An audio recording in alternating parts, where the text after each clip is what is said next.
Yeah. Yes. And quite quickly, about recording of evidence by commissioners. Yeah. That's been put in by the 1999 and 2002 amendments. Yes. Is that common? Not just in IP practice. I mean, it is common. in civil Yes, practice. it is common. Yeah.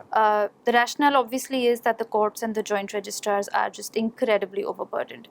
And it's always better to have a local commissioner if your parties can afford it, because the local commissioner typically is either a senior lawyer, practicing lawyer, or a retired ADJ. So the person recording your evidence is someone who knows the rules of evidence very well. The good thing is you spend 2 or 3 days, you're at it, you finish the case and you're done with it, Okay.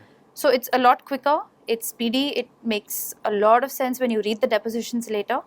And yes, it happens very often. But very, do you think that it's a compromise to an extent? Not at all. Not at all. Okay. In fact, if I have a client who can afford the commissioner's fee, I would always So the client has to pay the commissioner's fee. It's sort of divided between the parties. And what's the division like? 50-50? 50-50. Always. Mostly. Well, mostly. There are cases where the plaintiff is in a hurry, so he'll say, listen, I'll foot the bill. Or if the defendant is the one who wants the commissioner to be appointed. Right. But mostly I'd say 50-50. So how does this process work? So basically, I know that for examination in chief, an affidavit is sufficient. Yes. So there's no examination in chief in front of the commissioner or the court. No, it's just an affidavit. So it's just you basically cross the witness? Well, when the witness first comes to the stand, there will be an examination in chief, in the sense that every document that he refers to in his affidavit will be looked at, the original. Even before the commissioner? Correct, yes. And it will be given an exhibit number or a mark, as the case may be. And what is the difference between an exhibit and a mark?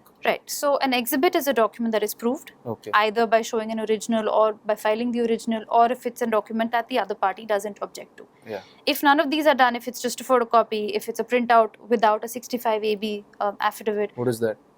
65A and B of the Evidence Act, the amendments that came in, which require you to now, when you file electronic documents, to file an affidavit along with them. Okay.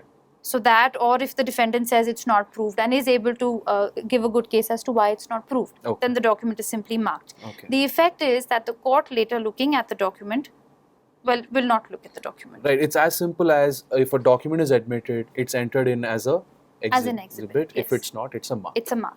The effect, importantly, is that a marked document will not be looked at. Will not be looked at. However relevant the document may be, if you've not exhibited or have not been able to exhibit, you can't rely on it. Basically. And quickly on recording of evidence by commissioners, you think it's a good thing? It's a good idea. Always a good. If it's a complicated patent litigation, always a good idea. Okay. And also, what about being appointed as commissioners, right? Is that something that people can expect early in their careers? Well, yes. It happens very often that there is an IP case going on and there is the need for a commissioner under Order 26. Sometimes judges will just point out at a young lawyer sitting in court. Okay. Sometimes judges will appoint them, however. It's really up to the judge. Right. And also the court will take everything the commissioner records is entered into his evidence. It's part of the record. As a commissioner, you file your own report. You file your own report. And you annex everything with it. Okay. So you would think that this is pretty revolutionary, the recording of evidence by commissioners? It's been around a while, and yes, I think it's made a big difference. It has. It's really speeded up litigation processes. Okay. Thank you.